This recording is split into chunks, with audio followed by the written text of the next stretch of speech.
There are a lot of players that are tough to rank before training camp. We'll talk about some of the toughest right now on Fantasy Football Today Express. And welcome in, everybody. Adam Aizer and Jamey Eisenberg here. All right, so I'm just going to start with Rashee Rice and Jordan Addison. I think the conversation can begin there. Two guys that could be facing suspension. And how are you ranking them as of now? Rice, with the anticipation of 3+ games, is a high-end wide receiver 3. The earliest I would consider him is round 5. I would prefer round 6, but it's one of those you just kind of play the board. So he's behind guys like Travis Hunter, Jerry Jeudy, Jameson Williams. I kind of have him almost back-to-back with Chris Godwin at this point, just with the idea of when's Godwin going to be back and how healthy will he be.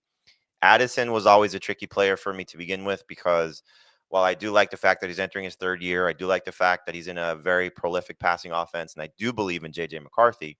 With T.J. Hockenson back and obviously Justin Jefferson, there's some concern that if the touchdowns aren't there for Addison, the production will not be great. So he was already a wide receiver 3 for me, and now he's a borderline wide receiver 4, again expecting a 3+ game suspension. But round 7 is about the spot I would start to consider Addison. It's interesting. And then with Godwin, so we found out yesterday he also had an ankle procedure, a cleanup procedure. There's definitely some doubt that he's going to be ready for the start of the season.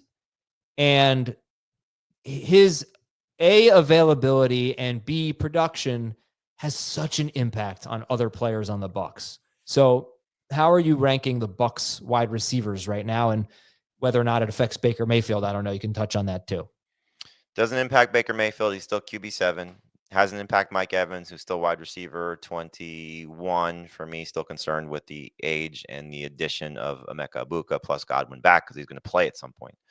I did bump up Egbuka. He was in the mid 50s for me, early 50s. Now he's high 40s, so he went up about 5 or 6 spots, almost like 20 spots though in the top 200, just because of where those guys were. So I had basically Egbuka and Burden like back to back, and I separated those guys significantly because of Burden's injury.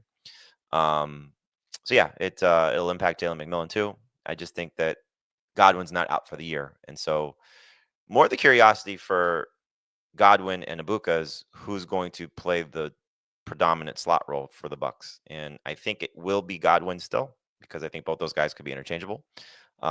Especially coming off the injury and being the older player, I think he makes more sense to be the slot guy, especially the success he had last year and the success he had with Baker Mayfield. But yeah, these are all tricky ones, injuries and suspensions. And listen, we're doing a lot of drafts now. I don't think the majority of our audience is drafting now, but until we get the suspension news, and potentially the appeals that follow that, like it may not happen until the beginning of September, right before the season starts. So it could be very, very tricky once we get to those end of August drafts.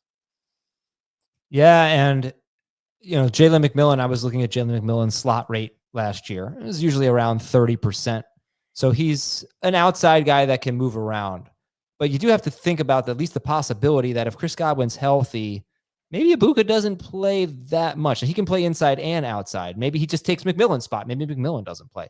I don't know, but we're curious to see how that'll shape out. To that point, Josh Grizzard, I think it's Grizzard, the new offense coordinator who was their pass game coordinator last year, was asked on the Rondé Barber podcast. This shows you how much research we do.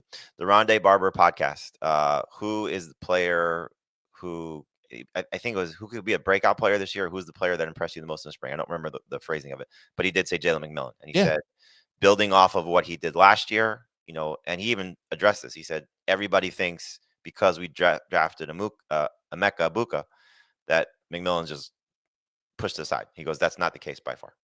Yeah, it's a great point. He might be sleeping on him. I don't know if he'll be fantasy relevant. He might just be annoying for everyone. But I feel like he's going to be like a Rashad Bateman, score 7 touchdowns or so. You never know when to use him. If there's an injury, you'll be more inclined to roster him, but could be on and off waivers a lot. All right, we're going to take a break and talk about some more players who are tough to rank entering training camp right after this on FFT Express. All right, Jamey, who else you got that you're finding tough to rank right now? The Bears, almost across the board for everybody. Caleb Williams, should he be a QB1? Where do the running backs make sense? Is DeAndre Swift a surefire number 2 receiver or number 2 running back? Is he top 15 running back? I know obviously our colleague Keith Cummings is very high on DeAndre Swift. It's polarizing, on our own rank list. Dave has him, and I haven't seen the latest updates, but checking a few days ago. Dave had him 29th, and I think Heath has him like 15 or 16. For me, he's like running back 22. So I do think he's a number 2 running back. I think some of his previous stops have left a bad taste in people's mouths in terms of his lack of production. But he did do well catching the ball last time he was with Ben Johnson. I think we'll see, especially the statement that Ben Johnson made about wanting Caleb Williams to be a 70% passer. Well, throwing to your running back is a really good way to go. And we're talking about Jahmyr Gibbs in this offense the last 2 years has been exactly 52 catches each of his first 2 seasons, plus David Montgomery catching the ball. So this could be a 60-plus catch season for DeAndre Swift. So he's actually the easiest, I think, of the Bears guys to rank, to be honest with you. Who's the number 2 guy there? Is it going to be Roshan Johnson or Monogany? I think it butcher's name, Monogany, whatever. Their 7th round guy. Is DJ Moore the best receiver? Is Rome Odunze going to be better? Where is Luther Burden factor in? What is Colston Loveland going to do? It's just a very difficult team to sort of nail down exactly until I think we see some more reports out of training camp. Okay. I'm going to throw Joe Mixon in the ring here as tough to rank. He's on the NFI list. He's been dealing with ankle issues. You got Nick Chubb coming back now. You've got a horrible on paper offensive line. But also you got a guy who, when he was healthy in games he didn't leave last year, was playing like a first round pick, averaging about 19 PPR fantasy points per game. So I see everybody has Mixon ahead of DeAndre Swift. He's 2 spots ahead of Swift for you. He's 2 spots ahead of Swift for Heath. He's 7 spots ahead of Swift for Dave. But I think Mixon's tough right now. Yeah, I'm concerned. Also 29 years old. So could we start to see a little bit of a fall off? And it's not just they added 1 running back, they added 2. And I think that's more of an indication on their backups because Dameon Pierce has clearly struggled since his rookie season. Different regime. Dario Gumbawale is more of a pass catcher, special teams guy. So to bring in Nick Chubb, to bring in Woody Marks, I think that was just more, okay, we need to figure out our backup situation. But it could matter. I mean, obviously, if Nick Chubb has anything left, he's going to take touches away from Mixon, who was number 7 in terms of total touches of any player last year, over 20 touches per game when he was healthy. You mentioned the offensive line. So, yeah, it's a little concerning. So, like, the spot in the running back list where I sort of get a little bit tripped up with in terms of do I want to even take guys from this group? It starts with Breece Hall. So it's Breece Hall. This is the round 4 or 5 running backs for me. It's Breece Hall. It's Chuba Hubbard. It's Omarion Hampton, who I think I may even move ahead of both those guys, depending on how long this Najee Harris thing lingers. James Conner, Joe Mixon. Like that group to me. Guy. Kamara, you have in there. I'm sorry, Kamara, yes. Kamara's in that group too. They're older in the case of Kamara and Mixon and Conner.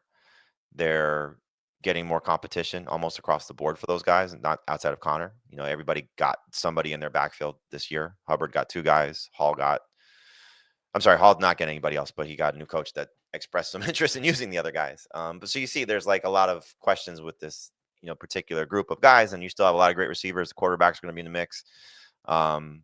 Do you want to buy into this group of running backs? Like the ones that I'm excited about would be, Breece Hall if he's there in round 4. I don't think he's going to necessarily be in the range where I have him ranked. Kamara and Hampton, those are my 3 favorites, and Hubbard, those are my 4 favorites. All right. Anyone else you want to talk about? Tough to rank. The 49ers receivers. Yeah. Very difficult because I've gone back and forth on Jennings and Pearsall. Jennings was my favorite before.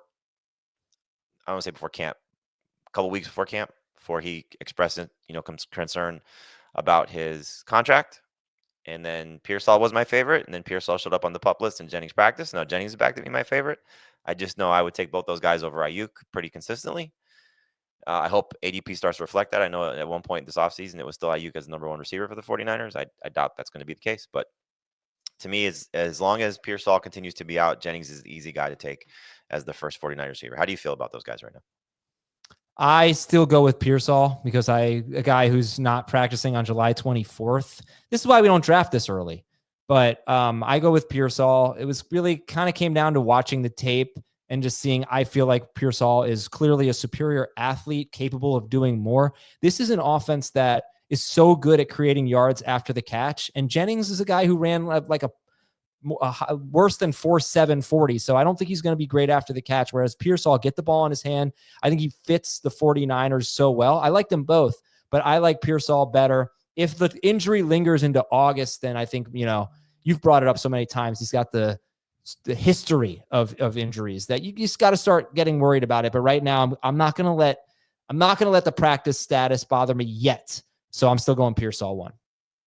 And Ayuk, Ayuk I actually don't mind drafting, maybe even reaching around for, because you can put him on IR. You get that roster. Potentially.